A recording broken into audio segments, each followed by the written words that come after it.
And welcome back. Walking around Coral Gables, it's common to hear people speaking other languages aside from English, Italian, French, German. But how about Russian? Well, the Russian language is actually so popular that the city is now home to a new group called the Russian Roundtable, and its founder, Sandra Gordon, is here to tell us a little bit about the group. Thank you so much, Sandra, for being here. Thank you for having me. So tell me, just talking to you, we can tell that Russian is not, you're not Russian. No. Right? Tell me about your lineage.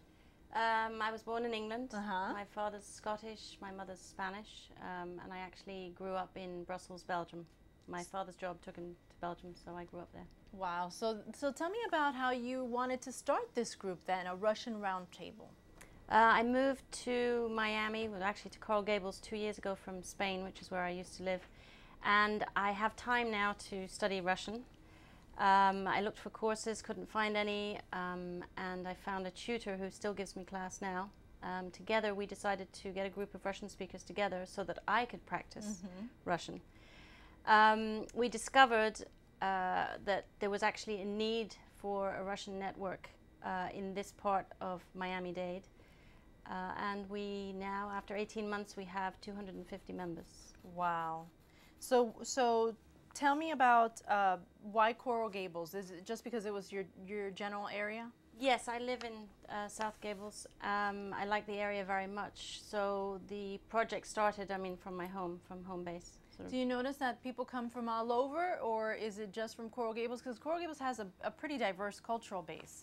Our members actually come from all over. We have members who live in Homestead, Cutler Bay, Pinecrest, Kendall, Coral Gables, all the way to Miami Beach, and we actually have people that travel down from Broward for our monthly meetings here in Coral Gables. So I'm curious, are the members Russian themselves, or are they like you looking to just practice that language? I would say that about 95% of the members are native Russian speakers from all over the former Soviet Union. We have another 5% is made up of people like myself who are studying the Russian language or who have studied the Russian language in the past.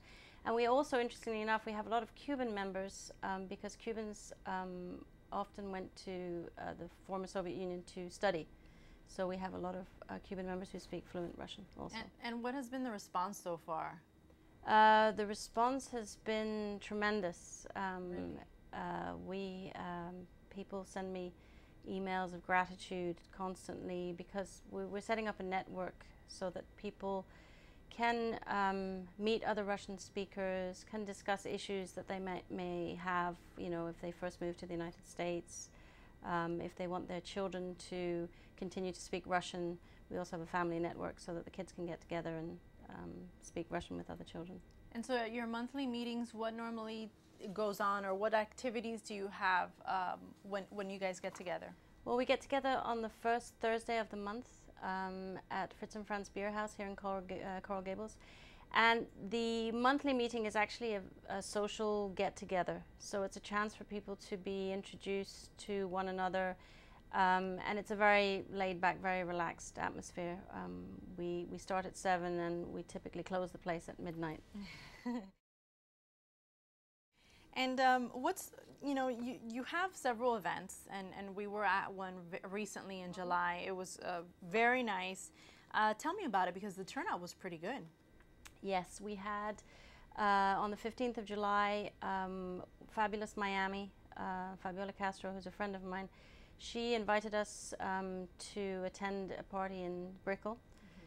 And it was to announce the launch of our Broward branch. So now the Russian Roundtable has a branch in Broward, meets on the third Wednesday of the month in Fort Lauderdale. And that's actually being organized, coordinated by somebody else in Fort Lauderdale. So were there a lot of people that attended? It was about 100 people, you were saying, that attended that aspect. Are those also members of the Russian Roundtable here? Yes. Okay. So for the most part, it was members of the Russian Roundtable, and then Fabulous Miami also had a few guests that they invited, and actually Russian guests. So it is a popular. I mean, you've been doing this for how long? For 18 months. 18 months, and you've got a good amount of people that have already signed up and are members of the group. So you can see the outpouring there of what was needed. Yes, definitely. What's the goal of the group? Do you have activities that are just linguistic in nature, or do you also try to promote the culture? Initially, the group started out as a linguistic project, and we actually do organize language exchanges, primarily English, Spanish, and Russian, for our members. But what our focus is actually sociocultural, and what we're trying to do, and of course we're still the initial stages. We're trying to bring some of the vast cultural heritage of the Russian-speaking world to the community here in Coral Gables and subsequently also in Broward. Okay. And if anyone wants more information, they want to join, want to see what it's all about, do you have some contact information that you can share with us so they can get a hold of you? Yes, we're actually working on our webpage now. It's accessible to the public. It's RussianRoundtableSouthMiami.com. That's the website. We're also on Facebook under Russian Roundtable. So, and we have several groups on Facebook that you can join. Okay. Well, thank you so much, Sandra. I appreciate it. Thank you. And much success to your group. Thank you very much. Still to come, renovations to a popular park are complete, much to the delight of children. Catch that story on City News. And the Coral Gables Museum was designed as a green building. We'll show you some of the green features when we return.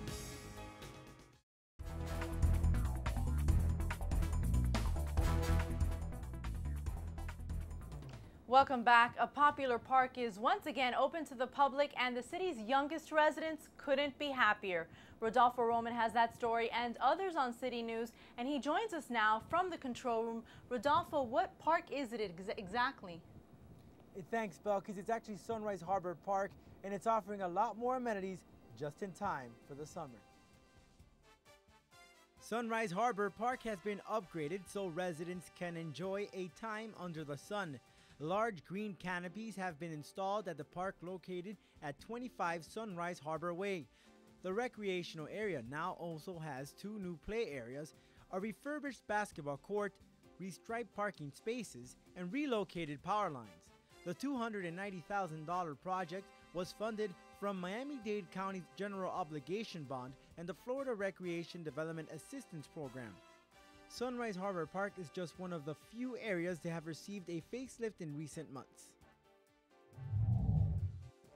Although World Cup fever has come to an end, there is one local soccer team still making headlines.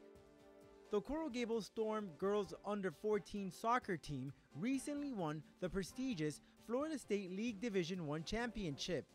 It is a first for the youngsters who mostly live in Coral Gables. Here is footage of the team polishing up their skills before a duel. The Florida State League is la creme de la creme of girls soccer league in the state. In other news, Coral Gables is taking precaution in light of the massive oil spill affecting the Gulf of Mexico. City workers have already been sent to film and photograph Coral Gables shoreline to record current conditions. There are no oil impacts to the city at the time, but Florida fishermen and coastal communities are already experiencing a loss of current and future income because of a mistaken public notion that all of Florida's waters have been tainted by the oil spill. In case you witness any tar balls or tar patches in the coastal waters, make sure you contact your local authorities. From the control room, Rodolfo Roman. Thanks, Rodolfo. You know, I also heard that there are different opportunities for people who are wanting to help out in the event that an oil spill would come our way. Absolutely, Belkis. And you can get the information by visiting www.coralgables.com. There's a link there that reads, register to help in the oil spill response. Click there. You're going to get all the information that you need. Thank you, Rodolfo. And in other news, last month we showed you the beautiful Robert and Marion Fuel Gallery and the interesting story on how it came to be. Well, this month we'll show you how it was possible for the Coral Gables Museum to blend that historic character with modern-day green features.